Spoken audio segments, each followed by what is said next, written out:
Let's get to the Clinton team reaction to this email report from the State Department Inspector General and what's being said about it. Brian Fallon is press secretary for the Clinton campaign. He joins us from New York. Brian, thanks for being here. Hi, Brett. I wanted to get right into it.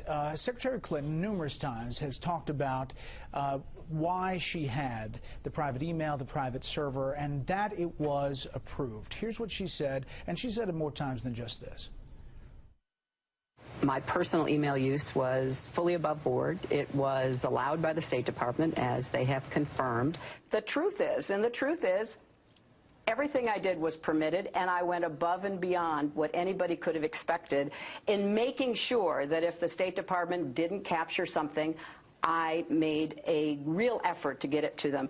And I had no obligation to do any of that.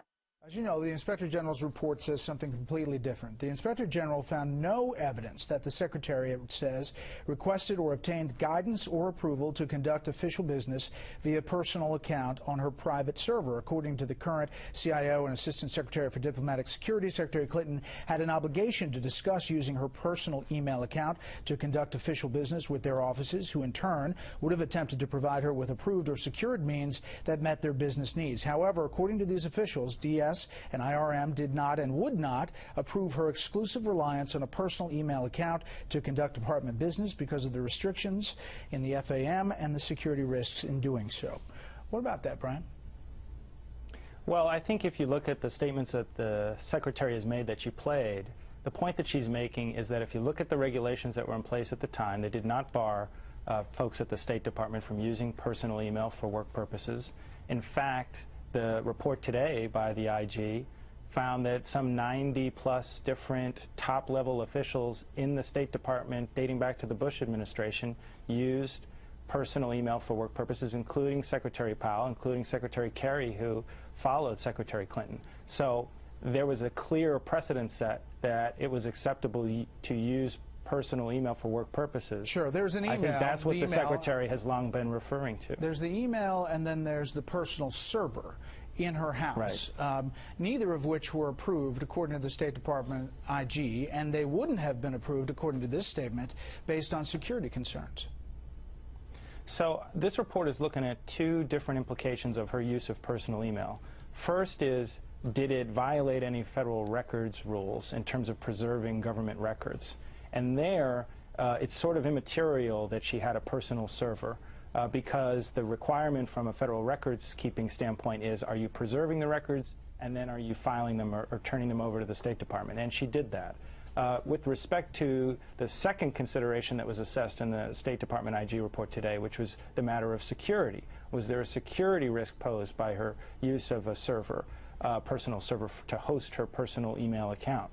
And what the section of that report said today was that there was no evidence that this personal server of hers was ever breached successfely. Well, there were hold on, about that. There were attempted intrusions, but none of them were successful. And well, that you don't matches know that. all the. How do you know that? Well, there has been reporting out of the ongoing Justice Department review that they've looked at the logs, the security logs for that server, and found no evidence of that. So That's this hacker, Guccifer, you don't buy that he got into the server? Actually, we don't, and there's no evidence to corroborate that. Why do you think the Justice Department has cut him a deal? Well, he's been extradited to the United States to face charges related to his confirmed hacking of other individuals, sure, including Sidney Blumenthal, who had emails from Secretary Clinton. Former President Bush, including the sister of former President Bush, Sidney Blumenthal, and others who he successfully performed hacks on. Okay. Right, but he is not facing any charges related to any activities related to Secretary Clinton. You mentioned and the there security. Was reporting. She said that there were no security breaches. In Audit 3 of this report, January 9, 2011, non-departmental advisor to President Obama, who provided technical support to the Clinton email system, notified the Secretary's Deputy Chief of Staff for Operations that he had to shut down the server because he believed, quote, someone was trying to hack us, and while they did did not get in. I didn't want to let them have the chance to. Later that day, the advisor again wrote to the Deputy Chief of Staff for Operations, "We were attacked again, so I shut the server down for a few minutes." On January 10th, the Deputy Chief of Staff for Operations emailed the Chief of Staff and Deputy Chief of Staff for Planning and instructed them not to email the Secretary anything sensitive and stated that she could explain more in person.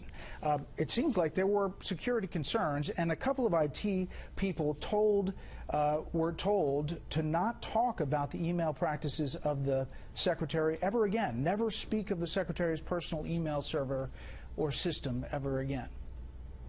So there's a couple issues there, Brett. Let me quickly unpack them. First, with respect to those incidents that were reported, what I think it shows is that appropriate precautions and security standards were maintained in terms of guarding that private server that housed her personal account. You have two instances there where there were reports of attempted intrusions, and that's not new. We've seen in reports over the last few months, it's been documented that there were various phishing attempts and other attempted intrusions. The point is none of them were successful as compared, say, to the actual State Department email system, which we know was breached. By the way, this IT guy in this is Brian Pagliano, who has also been given a deal by the Justice Department.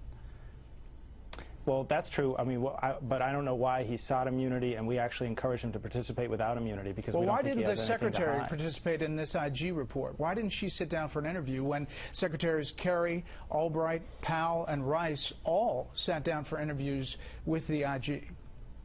Well, there's a multitude of entities that are investigating this email issue right now, and Hillary Clinton has answered a lot of questions about it, dating back to... But not to this IG. That's correct, but if you want to ask whether she's shirking questions or trying to avoid having to answer hard questions about why she made this decision, I don't think that that criticism is warranted, given that she sat before a Republican-led oversight committee that was drilling down on this issue. She has volunteered to sit before the Justice Department if they ask her. Steve Linick was appointed by President Obama in 2013. I heard you on another channel earlier today suggest that there is some kind of anti-Clinton bias with this Inspector General, an Inspector General appointed by President Obama? Well, there were reports a few months back suggesting, affirming the fact that one of the top individuals in that office, the #2 official in that office, had a connection, had formerly worked for Senator Grassley, who, of course, has been one of Secretary Clinton's chief antagonists on this issue. And so there were calls from various members of Congress for that official to at least recuse herself from this matter. That didn't happen. But you're not suggesting this report is somehow flawed because of that tenuous connection on the #2 person in that? Well, I think one can raise questions about whether someone should have recused himself and still assess the report on its merits. And I think that many of the findings in this report actually corroborate what Secretary Clinton has long said. And in terms of the actual recommendations that this report makes in terms of how the State Department could improve its record-keeping systems, we've said today that if Secretary Clinton were still in charge of the State Department, she'd be accepting those recommendations. You know, she's said numerous times, Brian, that she has turned everything over, every single thing. The State Department said today that's not the case. The report itself said there were things that were not turned over right away. And in fact, one of the emails that did not come out publicly in the tranches that were given to reporters was one that said, in November 2010, Secretary Clinton and her Deputy Chief of Staff for Operations discussed the fact that Secretary Clinton's emails to department employees were not being received. The Deputy Chief of Staff emailed the Secretary that, quote, "We should talk about putting you on state email or releasing your email address to the department so you're not going to spam." In response, the Secretary wrote, "Let's get separate address or device, but I don't want any risk of the personal being accessible." That was never released to reporters. Right. So from time to time, there have been reports over the last few months of instances where materials that she turned over didn't match materials that other folks that worked in the State Department turned over. There were an incidental amount of emails that didn't appear in both batches. There have been known instances, for instance, the first 2 months where she started off as Secretary of State, where she was not yet on the server, And so when she went to retrieve the emails to provide them to the State Department last year, they weren't on the server in the first place, so she couldn't turn them over. She has turned over, what she has always said is she's turned over everything that she had, which constituted 55,000 pages, which is 55,000 pages more than anyone else, including other secretaries that used personal email, ever turned over to the State Department. Yeah, no other secretary had a personal server. We should make that clear, as we've made it clear on the first part. But here's the question. From a record-keeping perspective, though, Brett, that question is beside the point. You can retain the records whether your email system is on a server or through Gmail. Well, sure, but you're also dealing with 2,100 classified emails that you all say were classified after the fact. I mean, they weren't marked. It really doesn't matter. Right. The issue is the server. It was on the server. So handling classified material is another investigation, but one in which we'll see what happens with the FBI.